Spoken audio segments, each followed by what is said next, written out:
Title of my talk is Gleason scoring, where would you go from here? And like the other speakers, I have or have not disclosures to make. In my case, none.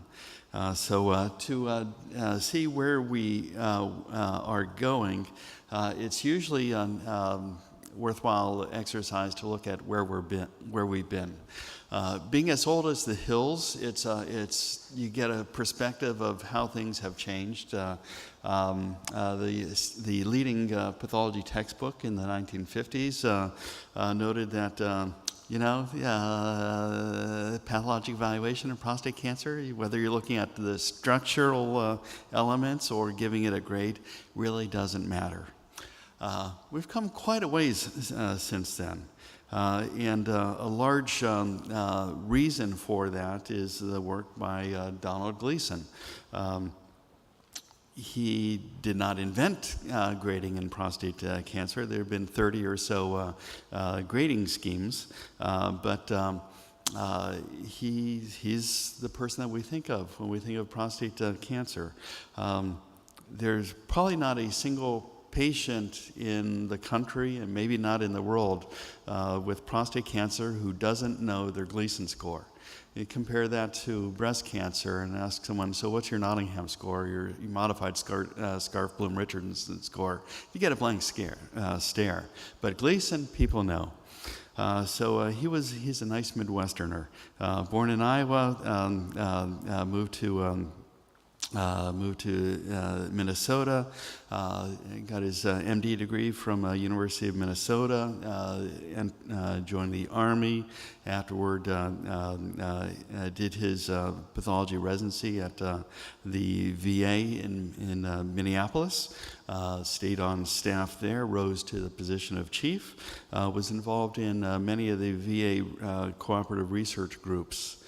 He was asked, as they were trying to design or come up with grading systems for different cancers, he was tasked with the job of identifying a grading scheme to compare prostate cancers across different institutions.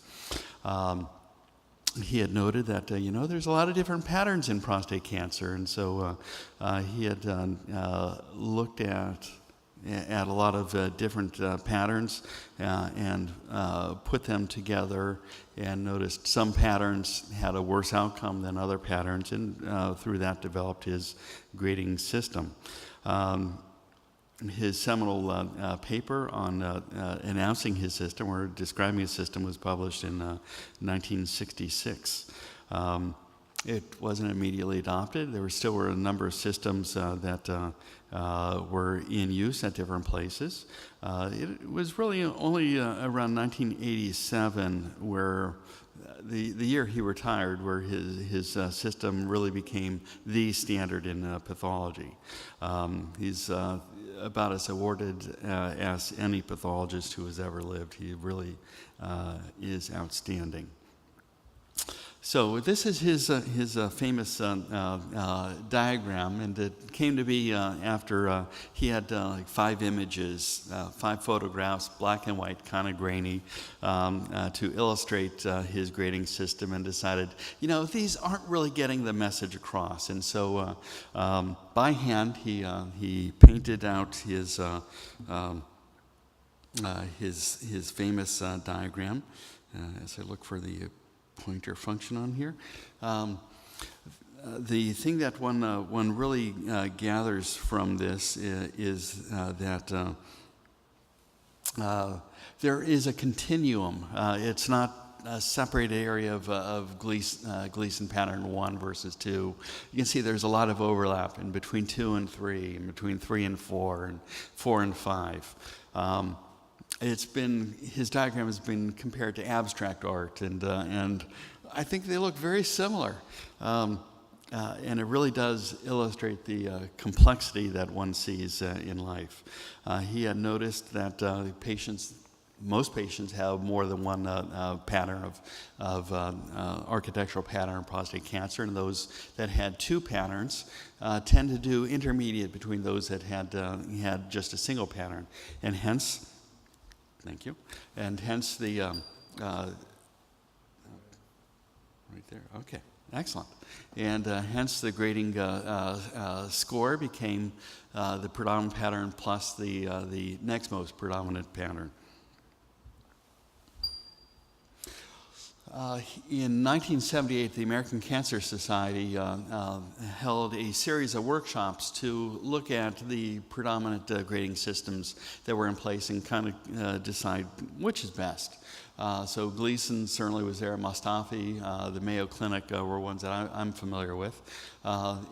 And each one has its pluses, minuses, but they basically found that the Gleason system was best. It was definable, it was relatively simple, pretty much reproducible, and had compelling clinical evidence behind it.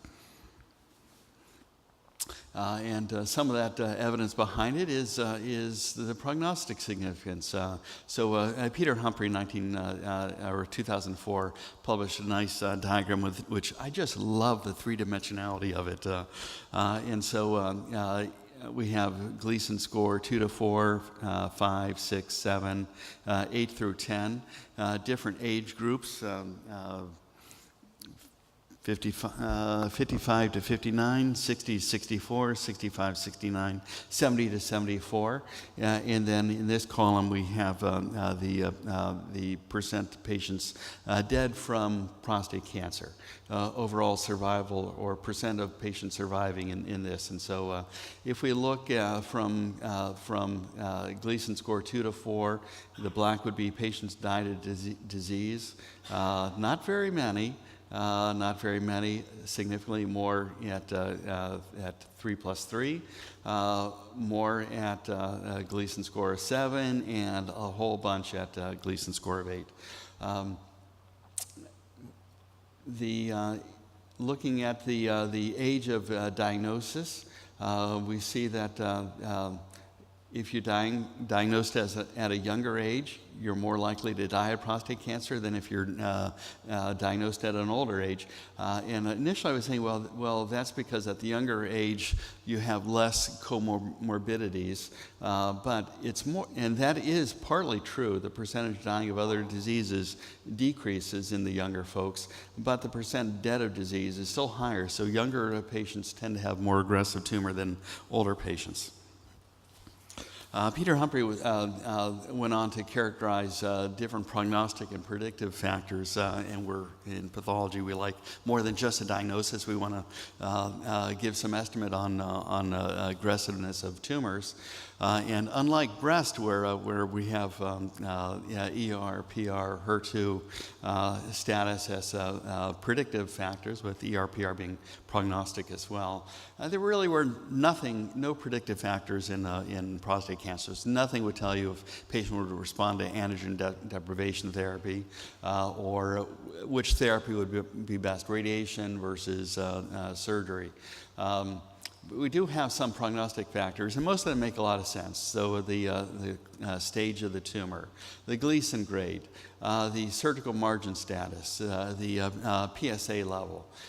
There were other factors that we didn't have a lot of evidence for, but maybe some promising, or some things that we just wanted to put in anyway. So the tumor amount in either the biopsy or the prostatectomy specimen. Those were things that, not a lot of evidence for, but it makes sense to report it. And then a lot of things that, we just don't have any evidence for. Some of them were really popular research topics at that time, including microvessel density, but things like lymphovascular invasion, perineural invasion, neuroendocrine differentiation, genetic markers in 2004. Nothing was really prime time. So over the years, the Gleason system has been refined from his original to a 2005 International Society of Urologic Pathologists classification scheme. And then a minor modification in 2010. And as we go through here, you see predominant change would be in the cribriform areas. A lot of cribriforming in Gleason 3, less in the 2005 edition, so that you pretty much had to have a small, very well circumscribed nest to allow a diagnosis of Gleason score of 3 or pattern of 3. By 2010, really no cribriforming is allowed in assay pattern 3. This modification still had its significance with biochemical recurrence-free survival for low-grade disease, very high, and drops off, whether you're looking at the biopsy or the radical prostatectomy specimen. And most of the work really has been done in radical prostatectomy patients rather than radiation-treated patients.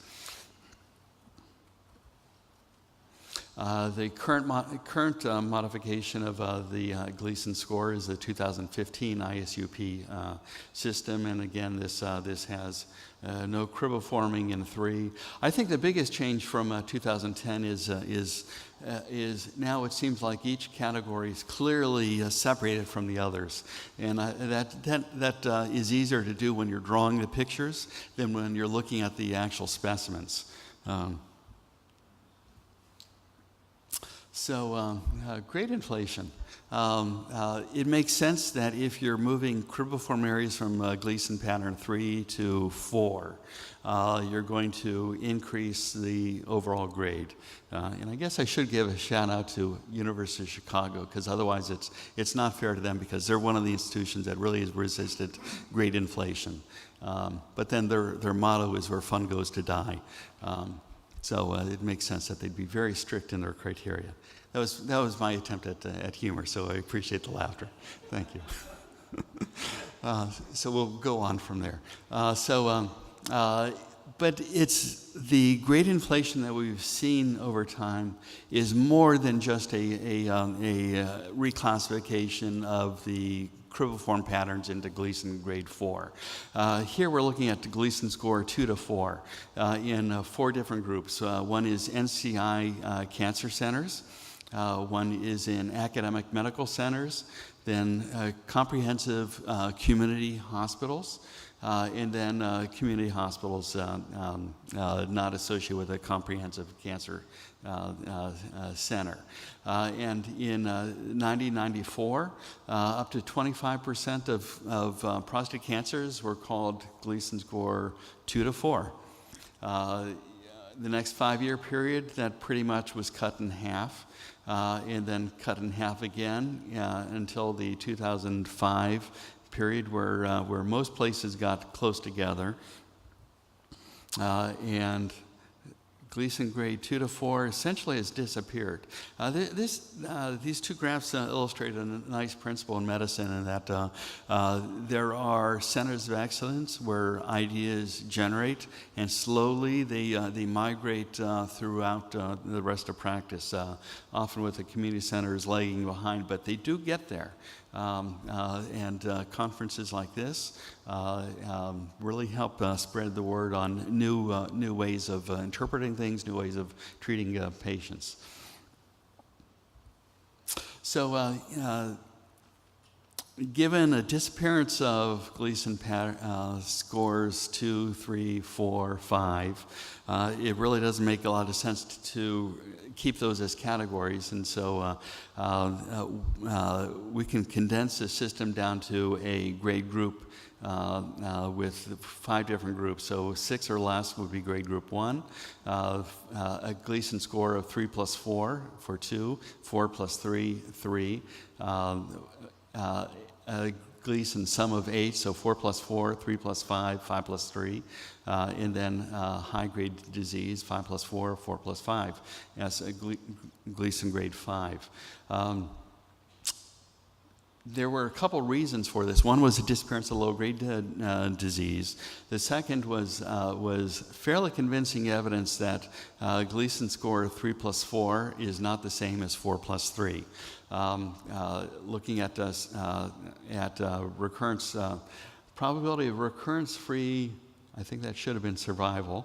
The grade group 1 versus 2 do very well, but 3 worse, grade group 4 does even worse, and grade group 5 does worse. So there's meaningful prognostic data obtained through this. The other reason I've seen for this has been you have a patient who's diagnosed with a Gleason score 3 plus 3. I read in multiple papers that the patients will say, "Oh my goodness, I have a score in the middle of the grading scale," and increasing concern. I've only seen one time that's been actually referenced, and it was to a Philadelphia Inquirer article, which was talking about the anxiety of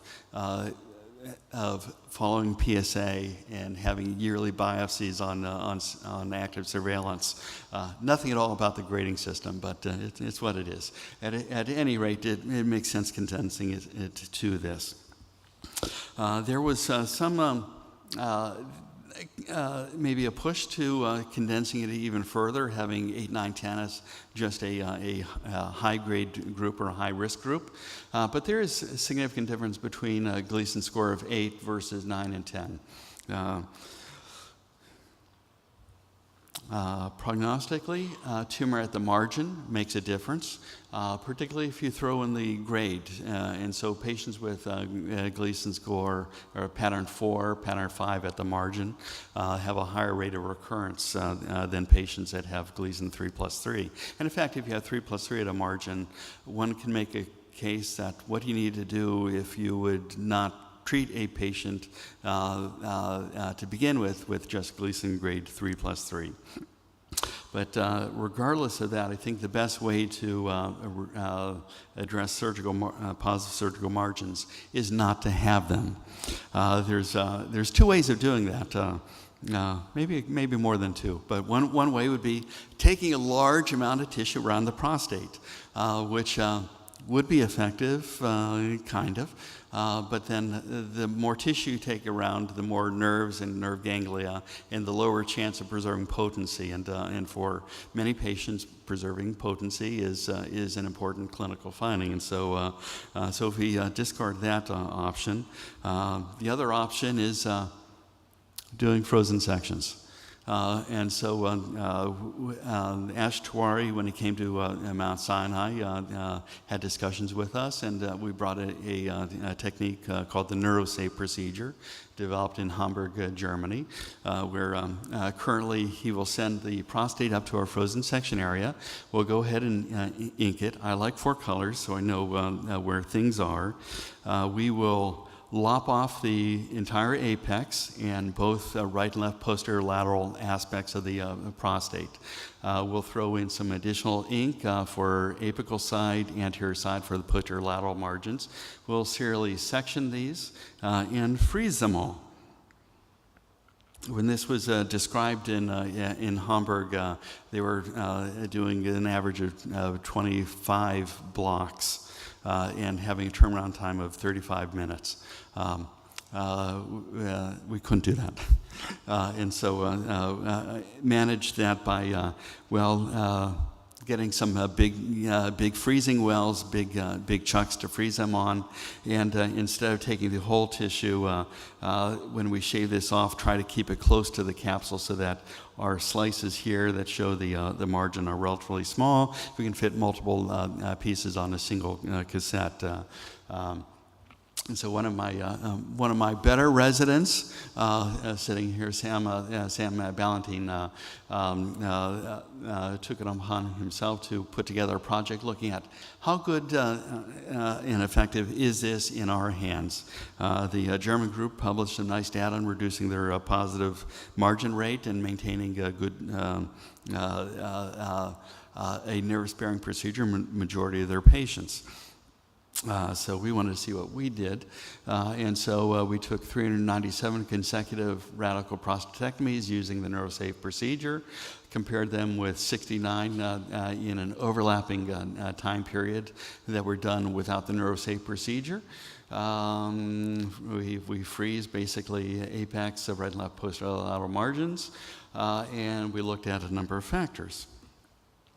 What we found was that we were able to, I guess our two groups were comparable in terms of stage, TNM status, Gleason prognostic groups, and presence or absence of extraprostatic extension. So we had comparable groups to look at, and we found that with the NeuroSafe procedure for all stages, we were able to decrease our positive margin rate to 6.5% versus 26.1% in the non-NeuroSafe group. This differed with stage of the disease. Didn't make a big difference with comparing extraprostatic extension. I guess it did. I'm sorry. T2 was really, really good. We've continued to look at data, so now we're up to, at least last time I pulled the data, 589 patients. Our Gleason grades are kind of a spectrum, so about 13%. We operate with 3+3 disease, majority with 3+4, next group 4+3, and then a minority of patients with higher grade disease. And our positive surgical margin rate is still in the 6.8%, at least for final margins. At time of frozen section, we're about 13-14% rate of positive margin. So when we call positive margin, we tell the location of it, we get additional tissue. Majority of these positive margins are not at the apex posterior lateral. Many of them are anterior prostate above the apex, bladder neck, and then the next positive group is posterior near base, kind of like between the seminal vesicles, which we normally don't freeze. So 6.8%, and among PT2 cases, our positive margin rate is down to 4.5%. So it seems to be very, very effective at that. So where do we go from here, particularly in terms of the pathologic aspect of cases? So there is a number of areas that are prime for improvement, and you can read that faster than I can. So starting with standardization of reporting. So this is a report that outside consult case that I got this week. Box 1 and 2 from right. I also got box 3 and 4 from the left. So their diagnosis. In total, 6 cores of prostate tissue, 5 of them involved by prostatic adenocarcinoma. Gleason score of 4 + 3 = 7. The adenocarcinoma occupies approximately 40 to 50% of 4 cores volume and 75% of the 1 core volume. And then gross description, which includes no measurements of the core. Some of my colleagues just love a narrative description. It's a conversation with the clinician telling the important findings in a nuanced, context-sensitive manner. I kind of like a standardized format where you know what you're looking for, you know where it's at. So this is the format that Memorial uses, and I've shamelessly stolen it and adopted it for our use. So diagnosis, if you have another subtype, you would replace that as needed. Gleason grading as needed, including grade group. Number of cores identified, one's positive, percentage of tissue with carcinoma, linear amount of with tissue with carcinoma, percentage Gleason grade 4 and 5. So everything that I think one needs.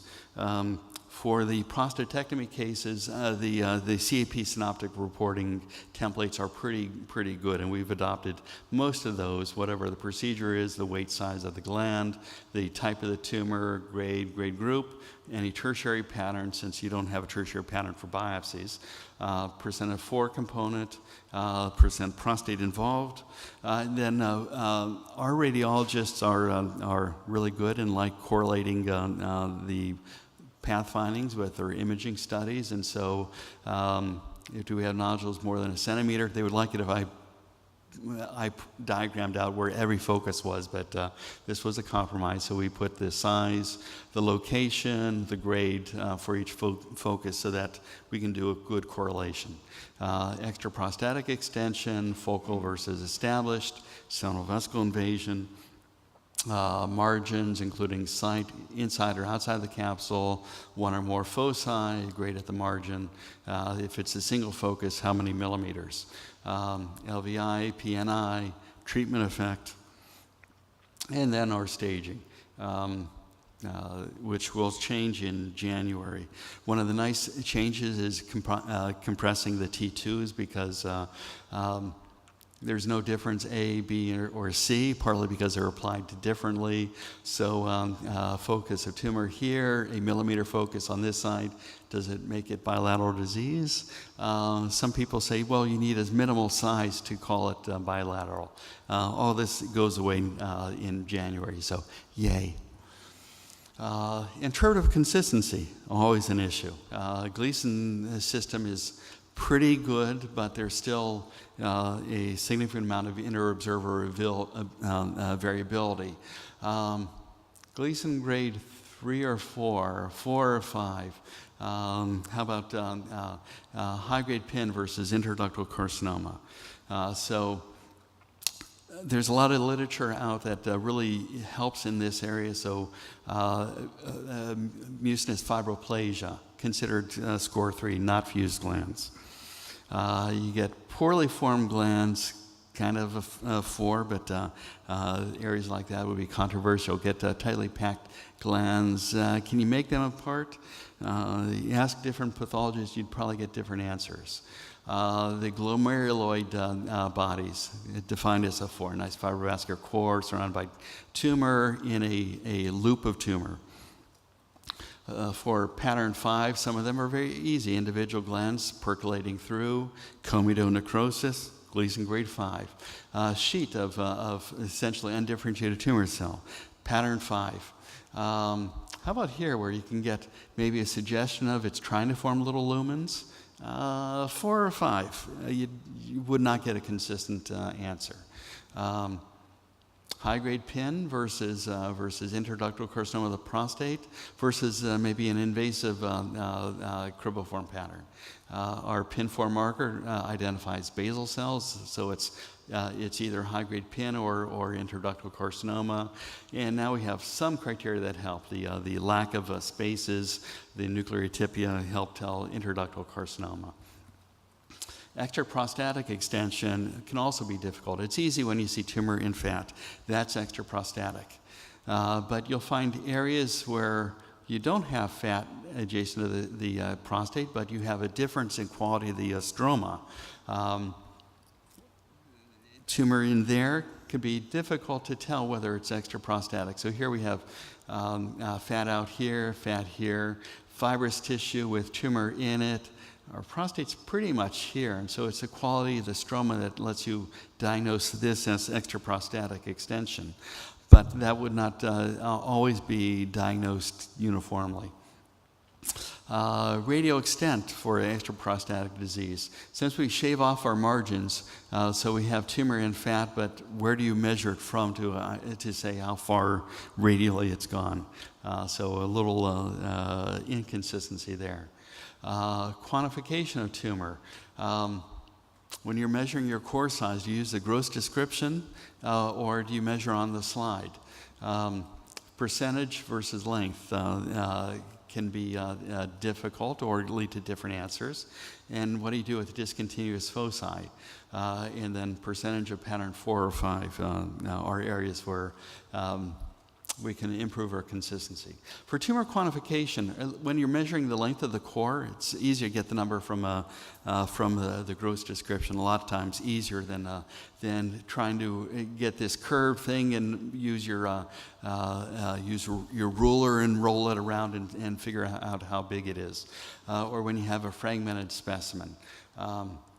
Difficult. If you have tumor on this end and maybe tumor up here, do these pieces fit together and so your length of tumor is those, or were these opposite ends, or was it discontinuous?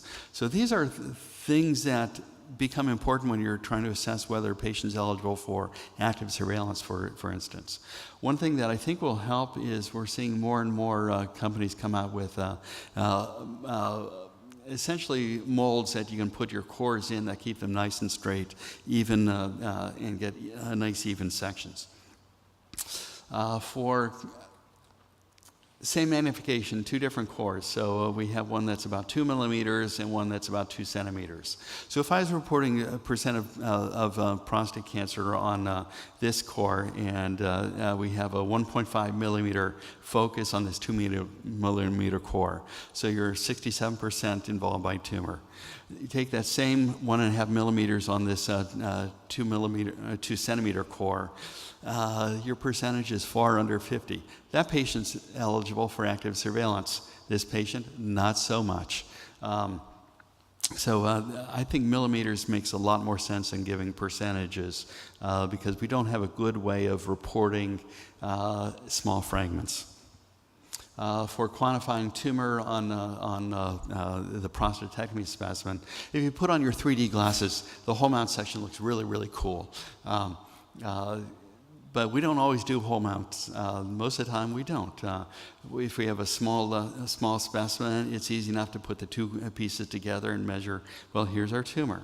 But when you're putting 4 or 6 slides together and trying to plot out where your tumor is, particularly when you shave off the edges that have the ink on it, it becomes a little more complex. Fine-tuning of the grade groups. I tend to nitpick at the borders of things. A Gleason 3+3 versus a 3+4 with only 5% of a 4 component. Is there going to be a real big biological difference? Maybe. But how about a 3+4 with 5% 4 component versus one with 45% component? Those are still the same grade group, but no way of really looking at them if you report just grade groups. If we go on the other side, 45% of a 4 component versus 55%, so we've switched grade groups. Is there a biologic difference there? And the same with 55% versus 95 4 component. Grade group 4, many times when I see that listed, they talk about 4+4, and overwhelming majority of Gleason scores of 8 will be that. But there is a small number of 3+5s and a smaller number of 5+3s. Do these do the same as 4s? It's a question worth really looking at if you can get enough cases to do a serious analysis of it. Next issue is integration of ancillary techniques, and we've had some wonderful talks on some of them. They're basically 1, 2, 3, 4, 5, 6 NCCN kind of endorsed ancillary techniques. Key 67 by immunohistochemistry, P10 by FISH, and then we have these molecular-based tests looking at cell cycle markers, a decipher classifier, proteomic biomarkers. We currently do this. I spend at least a couple hours a week choosing blocks to send out for Oncotype or Decipher. So it's happening, and the more we integrate that, the more we can learn from what we're doing. Next is predictive models for specific treatment modalities. We have some criteria for active surveillance. It used to be 3+3, 1 or 2 cores, and none more than 50%. Now we can have some patients with 3+4 and other things in study. We really have no good mechanism for deciding who should go to radical prostatectomy, radiation, or focal therapy. At least in terms of biomarkers, although more are coming. Predictive factors for hormonal therapy. Nothing's great. There's been a recent article using the PAN50 classifier, which we're more familiar with breast, but like in breast, you can identify different subgroups of prostate cancer, including luminal A and B, both rich in androgen receptor. The B has more of a proliferative phenotype versus more of a basal phenotype. The proliferative one with lots of androgen receptors responds better to androgen deprivation therapy. So at least we're starting to look at ways of assessing what the best therapy is. Thank you.